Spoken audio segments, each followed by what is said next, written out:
Welcome to easy learning 700। ये MGT 101 financial accounting की short lecture series का 11th lecture है। इस लेक्चर के अंदर हमने जो 10th लेक्चर के अंदर अकाउंट्स बनाए थे उससे आगे ट्रायल बैलेंस बनाएंगे और फाइनेंशियल स्टेटमेंट बनाएंगे। अगर आपने 10th लेक्चर नहीं देखा तो इस लेक्चर को समझने के लिए आपको 10th लेक्चर देखना पड़ेगा। अच्छा, 10th लेक्चर के अंदर हमने कैश अकाउंट बनाया था और डिफरेंट अकाउंट बनाए थे। जो कैश अकाउंट बनाया था इसका जो बैलेंस आ रहा है वो आ रहा है 35,000। ये डिफरेंस है डेबिट और क्रेडिट का। डेबिट जो है अमाउंट वो है 2,30,000 और क्रेडिट अमाउंट जो है वो उससे 35,000 कम है। इसी वजह से उसको बैलेंस किया गया है 35,000 यहाँ लिख के, और ये डेबिट बैलेंस है क्योंकि डेबिट साइड भारी है इस वजह से। तो ट्रायल बैलेंस के अंदर हम कैश अकाउंट को लिख देंगे 35,000 और कोड इसका 1 है क्योंकि पहला अकाउंट है ये।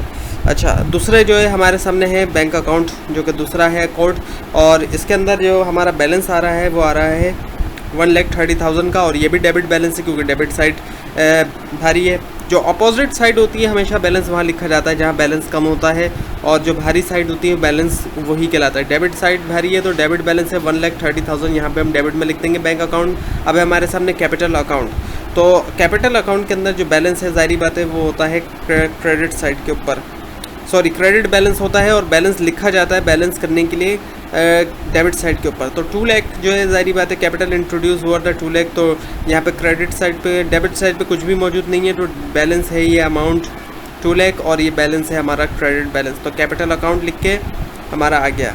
अब है फर्नीचर अकाउंट। जो फर्नीचर अकाउंट है ये डेबिट इसकी नेचर होती है बैलेंस की, इसका बैलेंस तो डेबिट है और इसका जो अमाउंट है वो है 15,000, तो हमने लिख दिया डेबिट में 15,000। अब व्हीकल अकाउंट है हमारा। व्हीकल अकाउंट का जो बैलेंस का अमाउंट आया वो है 50,000, लेकिन जो व्हीकल अकाउंट है इसकी नेचर है डेबिट की, तो ये डेबिट बैलेंस हुआ तो लिख देंगे डेबिट में हम 50,000। अब है हमारे सामने परचेजेस अकाउंट। परचेजेस अकाउंट भी डेबिट बैलेंस ही होता है, और इसका जो अमाउंट है वो है 60,000, तो हम डेबिट में हम 60,000 लिख देंगे।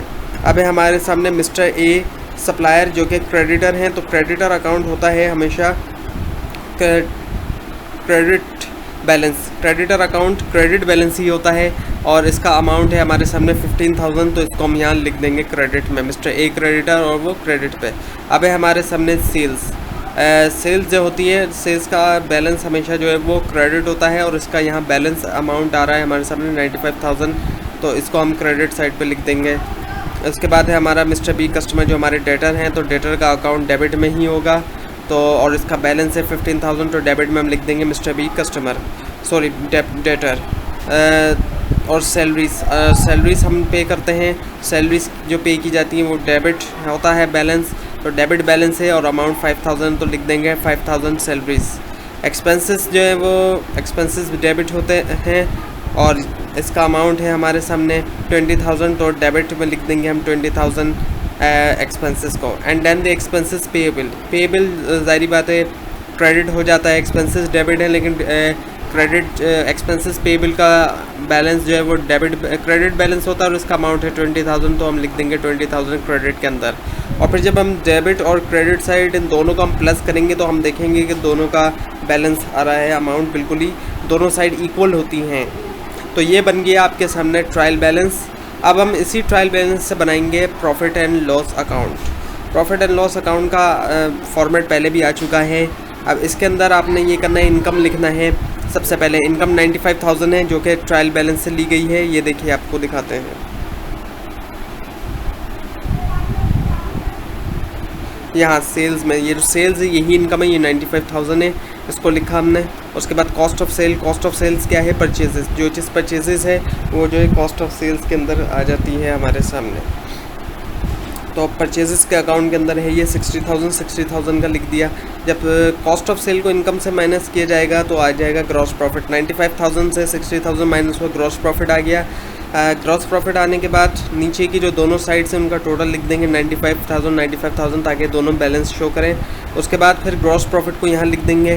ग्रॉस प्रॉफिट है 35,000 जो यहाँ निकाला था।